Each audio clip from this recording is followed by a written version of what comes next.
илгери жер жүзүн топон суу каптаптыр. Ошондо Нух пайгамбар чоң кеме жасап, жан жаныбарлардын тукуму үзүлбөсүн деп ар бир жаныбарлардан бир эркек, бир ургачы кылып кемеге салууга буйруган экен. Күндөрдүн биринде кемеде тешик пайда болуп, кемеге суу кире баштайт.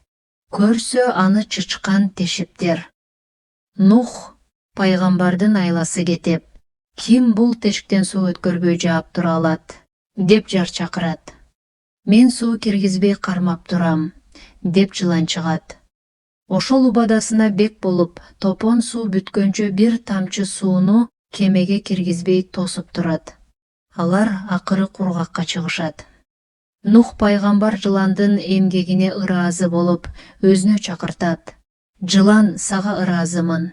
Эмгегиңе кандай акы аласың деп сурайт. Дүйнөдө эмне таттуу болсо, ошону алам дейт жылан. Эмесе ар бир жаныбардын жемиштин даамын татып, эмне таттуу экендигин билип кел, деп Нух пайгамбар чиркейди жумшайт.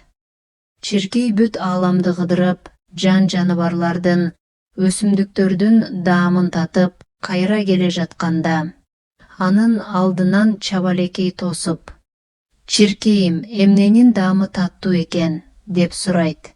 «Баарынан адамдын каны таттуу экен», дейт чиркей. «Тилиң кандай болуп калыптыр?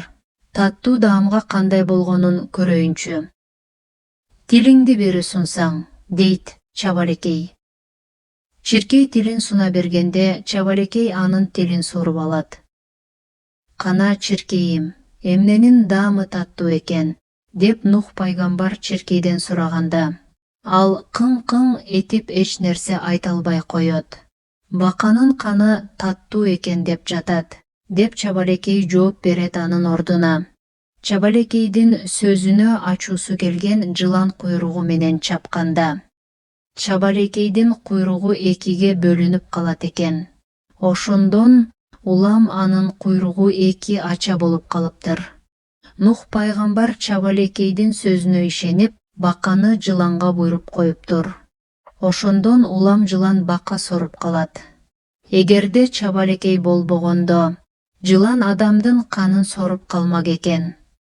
Жылан менен чабалекейдин өч болуп, адам менен чабалекейдин дос болуп калышы ошондон улам болуптур дешет.